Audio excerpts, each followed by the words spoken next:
Yep. Hello. Could you start by introducing yourself and the rocket?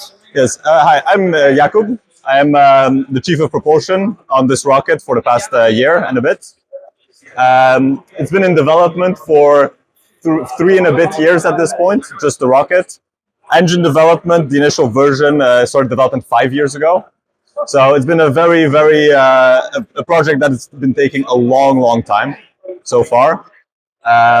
And yeah, now we're here and we can hopefully make it fly for the first time. It's a very large rocket.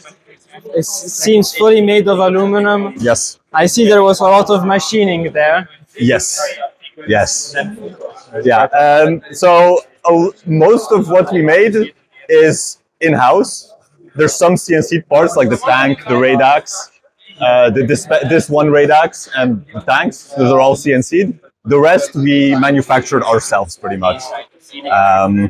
In-house on manual machines. Yeah. This runs on liquid oxygen. Liquid oxygen and ethanol, 80% ethanol, 20% water. Yes, at an OF ratio of around 1.35 for this flight. Yeah. The engine is 3D printed. Yes. This is steel. No, it's 3D printed out of Incanel 618. It's all in one beautiful piece. That was 3D printed. It's got, of course, cooling channels running all through it. They are triangular. It's not maybe the most optimal configuration, but it lets us have a nice and thin wall thickness, so it cools really well.